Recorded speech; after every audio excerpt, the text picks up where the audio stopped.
What is the nature of the matter that the Honorable Franz Justice Castro for wishes to advise the victims of extrajudicial killings. The lady has 10 minutes. Maraming salamat, Ginoong Speaker. Noong nakaraang buwan, tayo ay nagulat sa nakakabahalang pag-amin mismo ni dating Pangulong Rodrigo Duterte na ginamit niya ang intelligence funds upang magpatupad ng extrajudicial killing sa kanyang mga nasasakupan sa Davao City nung siya pa ay alkalde nito. Sa isang programa ng Sunshine Media Network International o ng SMNI, sinabi niya, and I quote, "Ang intelligence fund binili ko, pinapatay ko lahat, kaya ganon ang Davao." Unquote. Dagdag pa niya, and I quote, "Yung mga kasama nyo, pinatigok ko talaga. Yun ang totoo." Unquote. Mas masama pa ang mga pondo na ginamit ni dating Pangulong Duterte upang maghasik ng programa ng pagpatay ng mga Pilipino ay mga pondo ng taong bayan. Mula mismo sa mga mamamayang biktima. Hindi lamang nagtatanong ang mga tao kung bakit isang malaking bahagi ng pampublikong pondo ay itinatago at ginagawang lihim mula sa publiko. Labis na galit ang nararamdaman ng mga Pilipino na ang mga pondo na ito ay ginagamit para sa mga extrajudicial killings at paglabag sa karapatang pantao. Ang pag-amin na ito ay nagbibigay ng batayan upang payagan ng ICC na imbestigahan ang aligasyon ng crimes against humanity na isinagawa ng dating Pangulong Duterte at mabigyan ng katarungan ang libo-libong Pilipinong pinatay sa Davao City at sa iba't ibang bahagi ng bansa. Noong si Duterte ay bumaba sa pwesto noong Hunyo 2022, mayroon ng higit na 6,000 mga pinatay na kaugnay ng anti-illegal drugs campaign ng administrasyon na opisyal na kinilala ng gobyerno. Pero sinasabi ng mga grupo ng karapatang pantao na ang bilang ay maaring malapit sa 30,000 na katao. Noong ika-8 ng Pebrero 2018, binuksan ng dating ICC prosecutor na si Fatou Bensouda ang preliminaryong pagsisiyasat sa mga paglabag sa karapatang pantao ng Administrasyong Duterte sa kampanya nito laban sa droga.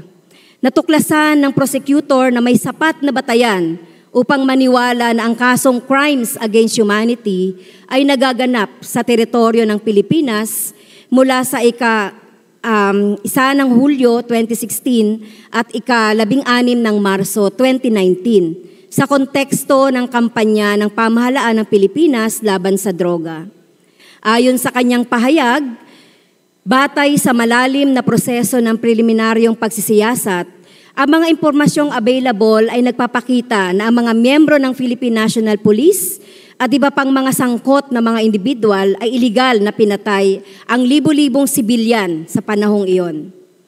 Noong Marso 2018, nag-utos si dating Pangulong Duterte na umalis ang Pilipinas sa Rome Statute matapos i-anunsyo ni ICC Prosecutor Bensouda na sisimulan niya ang preliminaryong pagsisiyasat sa mga reklamo laban sa kanya.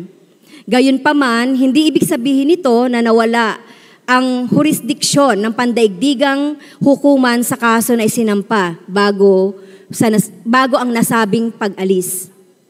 Ayon sa Artikulo 127 ng Rome Statute, ang hindi maililigtas ng withdrawal o pag-alis sa ICC ang isang estado sa pananagutan.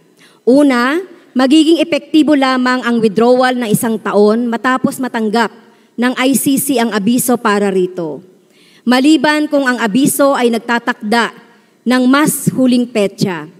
Bukod dito, Mr. Speaker, sinasabi rin ng Rome Statute, and I quote, "Its withdrawal shall not affect any cooperation with the court in connection with the criminal investigation and proceedings in relation to which the withdrawing state had a duty to cooperate and which are commenced prior to the date on which the withdrawal became effective. Nor shall it prejudice in any way the continued consideration of any matter which was already considered or under consideration by the court prior to the date on which the withdrawal became effective, unquote.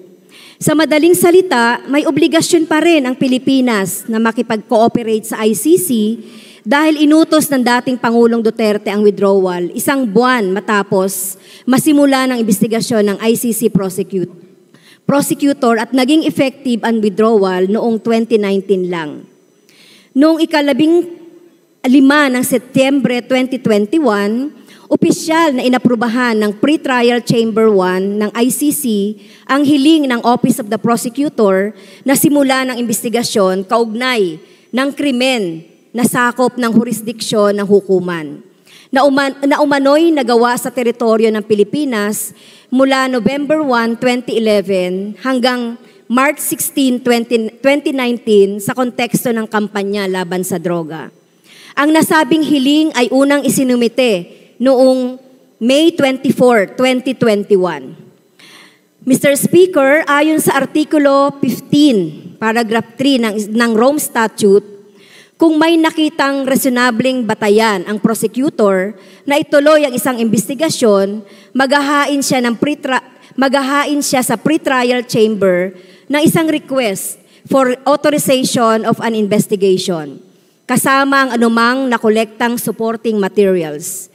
Maaaring maghain ng mga representasyon sa pre-trial chamber ang mga biktima alinsunod sa rules of procedure and evidence ng ICC.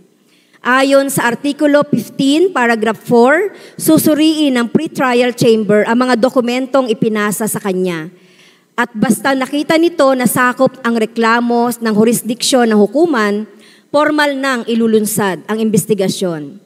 Samantala, bagamat noong 2021 ay binasura ng Korte Suprema and Bank ang mga petisyong kine-question ang bisa ng desisyon ni dating Pangulong Duterte na umalis ang Pilipinas sa ICC dahil sa pagiging moot na nito. Kinumpirma ng Korte Suprema na ponensya ni Justice Marvic Leonen na ang Pilipinas ay patuloy na obligado na makipagtulungan sa criminal proceedings ng ICC. Sinabi sa desisyon na hindi absoluto ang kapangyarihan ng Pangulo na mag-withdraw sa isang tratado gaya ng kung ang withdrawal ay labag sa isang batas na nagpapatupad ng tratadong iyon katulad ng Republic Act 9851 o ang Philippine Act on Crimes Against International Humanitarian Law, Genocide, and Other Crimes Against Humanity. Dagdag pa ng Korte, and I quote, mechanisms that safeguard human rights and protect against the grave offenses sought to be addressed by the Rome Statute remain formally in place in this jurisdiction. Further, the International Criminal Court retains jurisdiction over any all acts committed by the government actors until March 17, 2019. Hence, the withdrawal from the Rome Statute does not affect the liabilities of individuals charged before the International Criminal Court for acts committed up to this date, and I quote, dagdag pa ng Korte, may obligasyon pa rin ang pamahalaan sa pandaigdigang komunidad sa ilalim ng International Covenant on Civil and Political Rights, International Covenant on Economic, Social, and Cultural Rights, Convention Against Torture at iba pang mga international rights instrument. Mr. Speaker, sa ibang salita, nananatili ang obligasyon ng bansa na protektahan ang karapatang pantao ng mamamayan. Nananatiling may pananagutan ang dating Pangulo para sa mga terribling krimen niya dahil sa kanyang di umano'y gera laban sa droga, na sa katotohanan ay madugo, di makatao at walang katarungang gera laban sa mga ama, ina, kapatid, bata at mamamayang mahihirap na pinatay gamit ang pera at rekurso ng taong bayan. Sa mga kadahilanang ito at para makamit ang katarungan para sa libo-libong pinatay sa ilalim ng Administrasyong Duterte, nananawagan kami na sana ay makipagtulungan ang Administrasyong Marcos Jr. sa ICC sa lalong madaling panahon. Maraming salamat, Ginoong Speaker, at muli magandang hapon sa ating lahat.